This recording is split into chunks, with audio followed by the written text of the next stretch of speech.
Hello everyone and welcome back to the channel. My name is Gonzii and today we are going to be reacting to another casual geographic video, man. Before we start the video, man, don't forget to subscribe to the channel. It helps more than you think. While you're at it, like the video already, man. It helps tell the algorithm that you actually enjoy my content. If you want to inflict emotional damage on a millennial, remind them that the Harambe kid either is or is about to be a teenager. In a couple of months, it'll be a year short of a decade since the gorilla was prematurely perp-walked off the census. Wow. And despite being named after a Swahili term for coming together, Harambe's death has been no less divisive. But the closer you get to the full story, with crucial context, the question becomes less of whether the zoo was right for turning the legacy of Bob Marley into a hashtag, and more of everything that went wrong to force the zoo to pull the trigger. Because Harambe's death was the right choice for the wrong reasons. Now hear me out, I'm not blaming the gorilla, in fact quite the opposite. Literally everyone involved but the gorilla ultimately failed him, and in about 10 minutes, I'm gonna show you just how horrendous Harambe got done. The same 10 minutes it took for them to end him.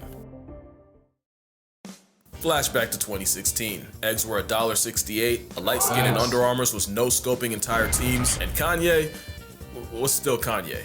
But he may graduate, all was good, until a 3-year-old canon event changed the course of mankind. On May 28, 2016, a mother took 4 children to the Cincinnati Zoo and got to the gorilla world habitat when the youngest boy said he wanted to go swimming with the gorillas. She went back and forth with him and then turned around to start putting kids in strollers when she heard a splash, followed by immediate screaming. Like any other human, she went to the railing, and that's when her mind took an indelible screenshot when she realized, Cincinnati 911. Hi, my son fell in the zoo exhibit at the gorilla. There's a male gorilla standing over him. I need someone to contact the zoo, please.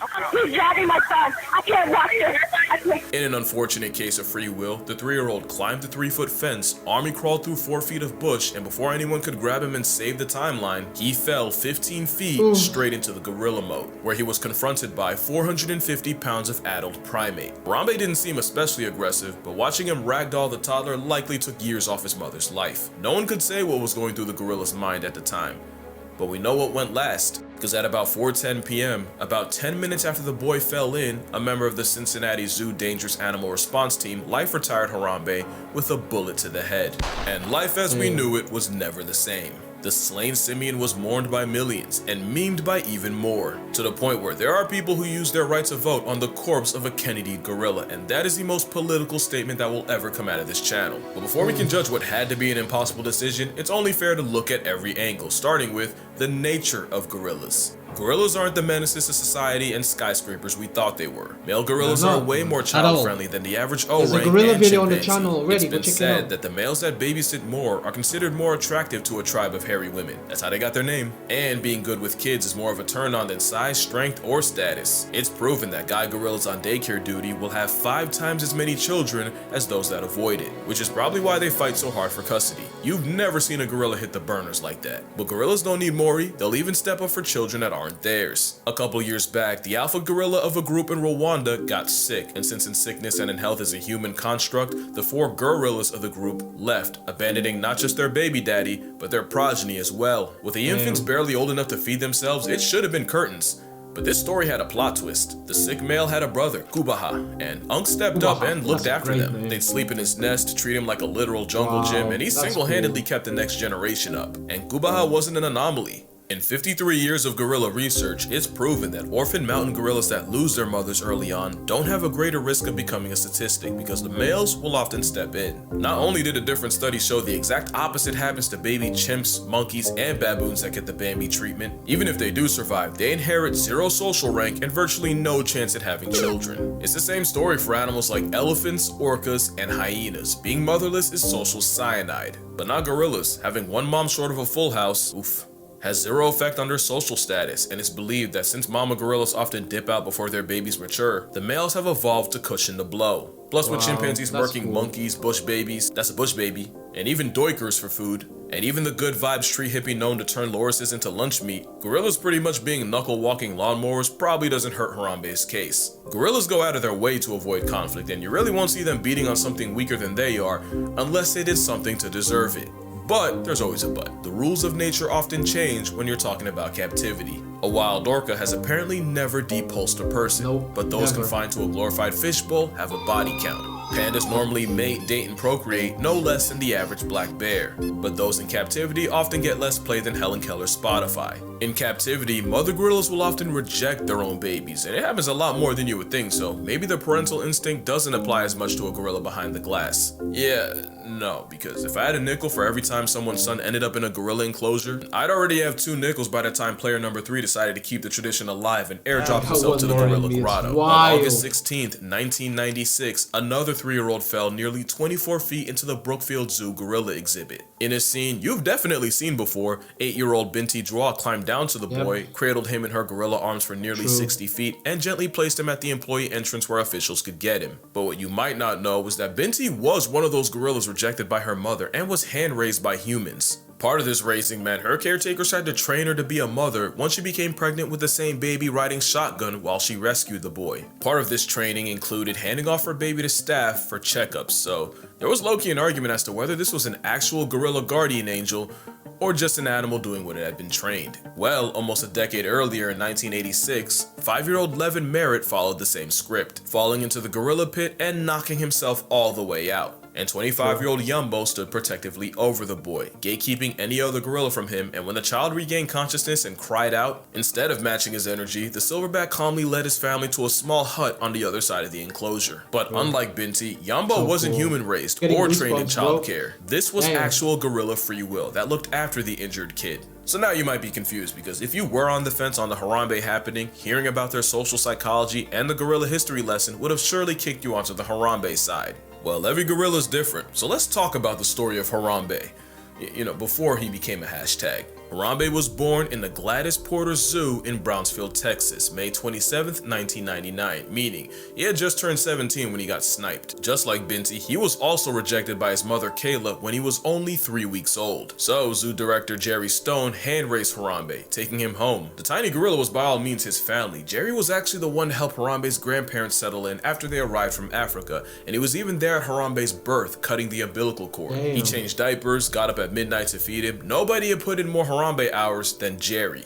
Jerry described him as a lovable troublemaker. He'd do things like throw water at female keepers and run away. He'd steal blankets just to give keepers an excuse to chase him. He'd even climb walls to get his keepers' attention just so he could fall backwards and make them catch him. By every account, Harambe meant well, but there was a point where Jerry stopped getting in the cage with him. Not because he was aggressive, but as he got bigger and stronger, there was a legitimate chance he could accidentally roughhouse Stone into eternal submission. But Jerry also noted that Harambe always looked after his siblings, fully embracing the big brother role. But on January 6, 2002, before Harambe was even 3, someone left chlorine cleaning tablets way too close to a space heater, causing a leak of toxic chlorine gas that suffocated the gorillas. Zookeepers immediately called EMTs, and by administering oxygen, they were able to revive 8 of the gorillas. But there were 3 that never woke up: Harambe's mother, brother, and sister. Yeah, Harambe got hoed by humanity long before Cincinnati. Speaking of which, almost 10 years later in 2014, Harambe was now 15, and time came for him to be relocated to hopefully start his own troop. Jerry actually pushed for Harambe to be sent to Cincinnati, that way he could contribute to their breeding program, and in September, the gorilla named after a Bob Marley song was transferred to the Cincinnati Zoo and Botanical Garden, and less than 2 years later, he would exist only as a statue. So there, now you have more background information than 90% of anyone who's given their opinion. Everything so far points against Harambe being a threat to the toddler, yet experts like Jane Goodall, Jack Hanna, and primatologist Franz de Waal all seem to agree the zoo made the right choice. And I'm with them. Harambe had to die.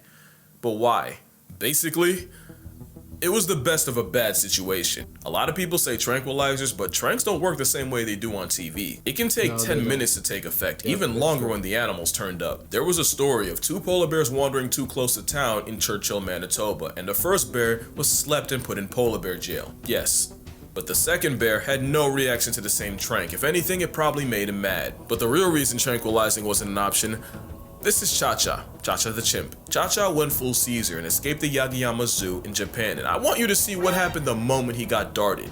That man was a second away from becoming an Instagram reel. Animals don't understand the concept of anesthesia, but they do understand getting shot in the back, and in those 10 minutes to take effect, Harambe could have been the most dangerous gorilla outside of Hollywood. The next option would have been trying to have a keeper rescue the kid while distracting Harambe, but here's the thing. The moment the kid fell in, zoo officials signaled for all the gorillas to come inside. The 2 females complied, but Harambe, he was also using free will. Clearly he wasn't in the mood to cooperate. The last argument is that Harambe wasn't hurting the kid. In fact, it looks like he was protecting him. I actually agree. I think the father instinct was doing a lot of heavy lifting, but here's the thing. Harambe was a 450-pound immature teenager who never had a kid or was trained for it. He could have killed that kid completely by accident. This isn't 25-year-old Yambo. Young gorillas play rough, and one hard pull could rip his arm out of the socket, and too hard of a drag could bash the 3-year-old's head against a rock. Also, Harambe was clearly stressed out. The situation was a time bomb. The little boy freaking out and screaming, suddenly running away, or even just looking Harambe in the eye could have been enough to light the fuse. And speaking of time, don't forget, that kid was in gorilla custody for 10 minutes. Might not seem like much to you, but let it be your bloodline. 10 minutes will feel like and cost you 10 years. Now, what they should have done, in my non-professional online opinion,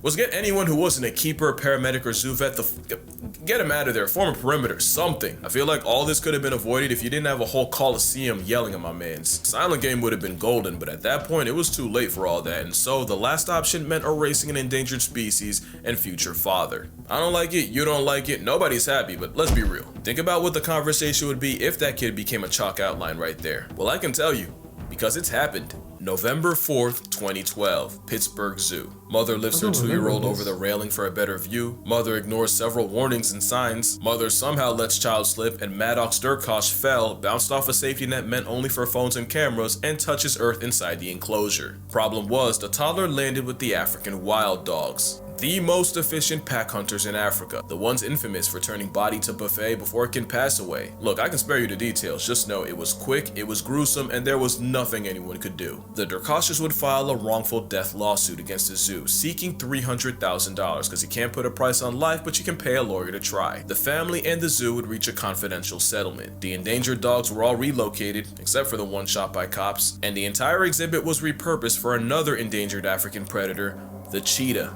You know, for the longest I thought the zoo got screwed, but what I never knew was that in May of the same year, some of the same wild dogs dug out of their den and got the entire zoo put on lockdown. And as early as 2007, a member of the zoo safety committee explicitly warned of guests dangling children over the exhibit opening and advised them to install plexiglass to cover it. But no changes were made until a kid got eviscerated 5 years later. Now, don't think I'm letting the mom off. I got a lot of thoughts, and they're all explicit. But the zoo was liable and negligent, and it cost them and the dogs, even though common sense would have saved the day. But common sense would have been a godsend on Christmas Day 2007, San Francisco Zoo. Look, we've all heard the story of Tatiana the venge-lusting tiger, so here's what we know. 3 guys, 17-year-old Carlos Sousa Jr. and the 19 and 23-year-old Dhaliwal brothers taunted a Siberian tiger. Pine cones and sticks were likely thrown at the tiger. The brothers' father admitted that the boys were drunk. Tatiana escaped, murked Sousa, and mauled the brothers until she was eventually shot by cops. And the Dhaliwal family settled a suit against the zoo for $900,000, and the Sousa family settled a wrongful death suit for an undisclosed amount. And both brothers would use their second chance at life to get into several run-ins with the law, one including a drunken fight with police, and the younger brother would pass away in 2012 due to unknown causes. By every metric, they fucked around and found out, and the two that lived came up almost $1 million off it.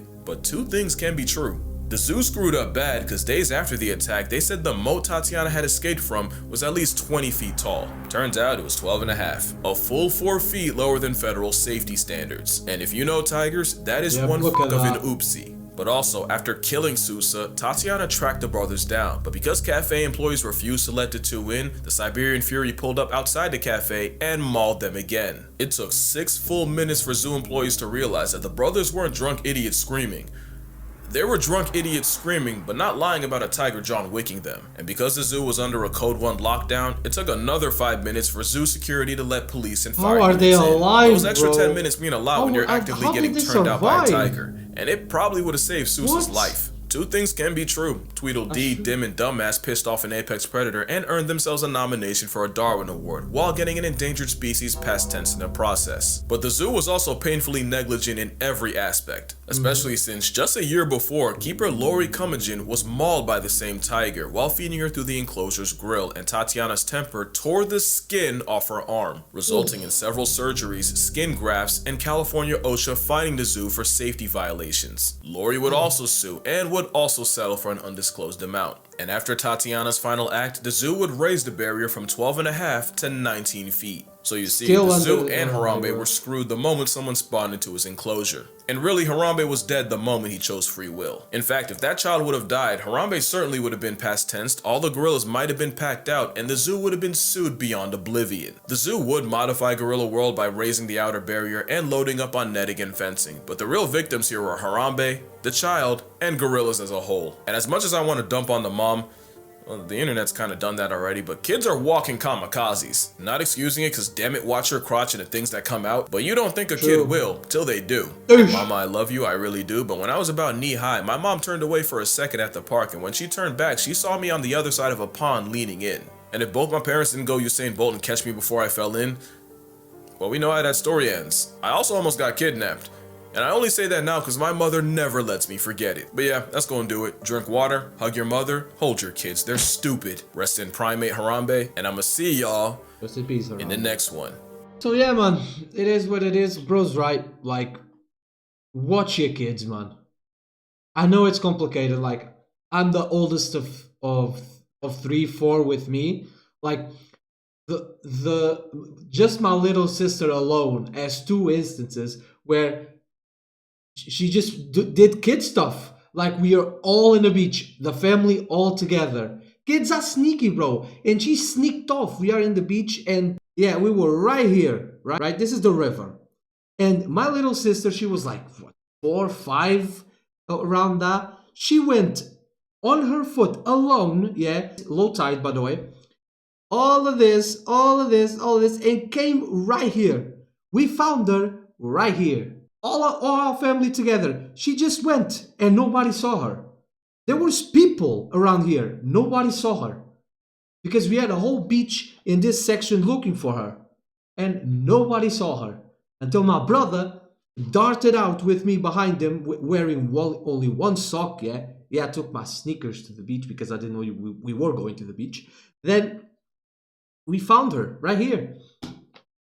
You see, kids are dumb. Kids are stupid, bro. And Harambe did need to die. He just did. And it's sad. Nobody's happy for it.